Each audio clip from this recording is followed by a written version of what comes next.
Now this is Zombie Wolf at the schoolhouse.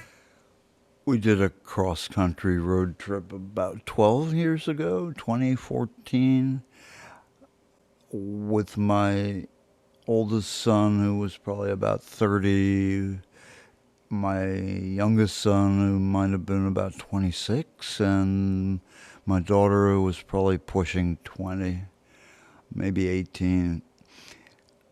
And we stopped at the Bonneville Salt Flats because we were going by there, and my daughter at the time did not have her driver's license yet, and we'd been like just at the point where she was starting to practice driving around the yard and parking. And so when we got to the Bonneville Salt Flats, it's right off the interstate, and they have sort of it's very informal, but there's a big parking area, and maybe you could park a few hundred cars. When we were there might have been about 5 cars, though, only parked there, and it just kind of leads, it's almost like a boat ramp into water. It just sort of, the pavement ends, and you're on the salt flats, and there were a couple informational signs, and because my career has been working with like informational signs, and I was about to embark out on like a surface in our own minivan. We had our minivan, right? And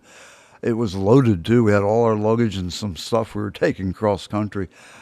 So I of course, like, just didn't even occur to me to read the signs.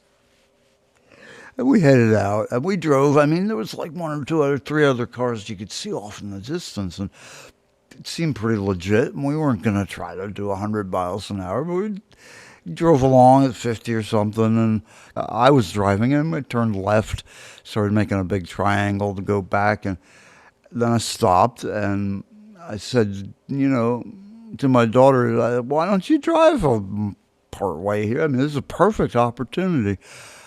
And she was okay with that. She was always a little bit like, nervous about driving. But what better place? What better place? I mean, this thing's flat, and it goes for like 5 miles in every direction. I think further in the one direction. And so she got behind the wheel, and she drove about, I don't know, she started like kind of cautiously, and she got about 3 feet.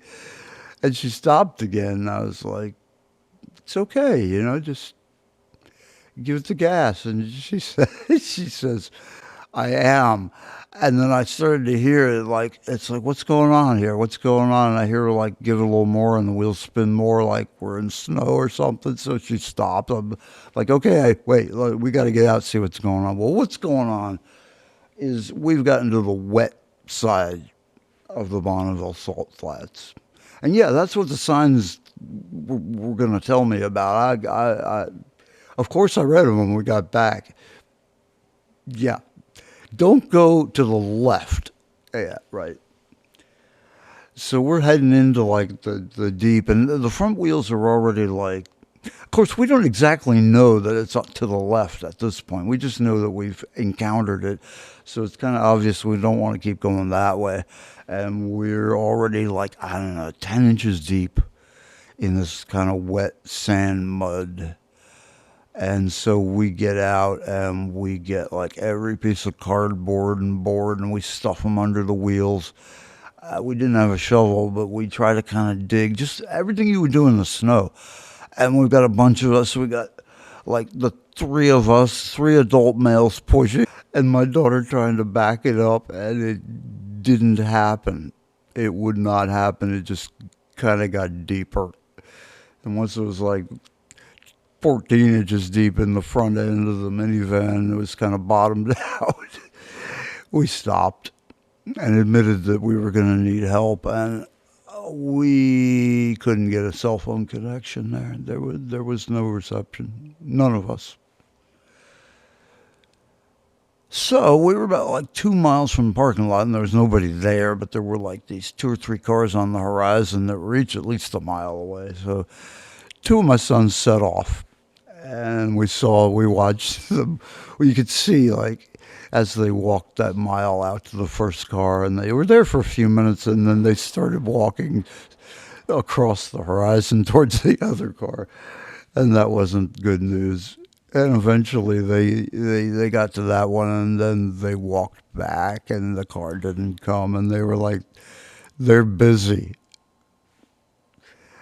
I don't know. It seemed like, even now, it seemed like they could have made the call to the tow truck, but I'm sure that they're probably locals who are so tired of this.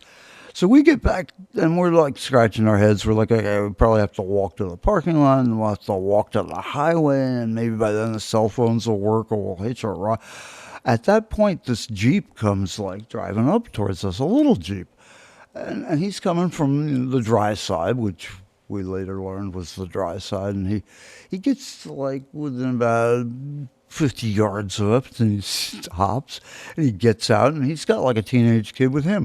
And he walks towards us, so I walk towards him, and I'm wearing a King Crimson t-shirt. Lark's Tongue's an Aspic logo t-shirt. And when he gets within about 20 feet of me, he sees my t-shirt and he's like, Adrian Blue. And he drops like back, air guitar position. He starts jamming. And this guy had a strap and he hooked it up to our minivan and he towed us backwards. And he got us out, he got us out, and he would not take any money for it, and we thanked him profusely. But that was so cool. Adrian Ballou, damn straight. It's like, so there you go. That was. I think he could have been an angel. These are things that I don't like take lightly, but like, there's absolutely no reason that he and his son couldn't have been angels. It just.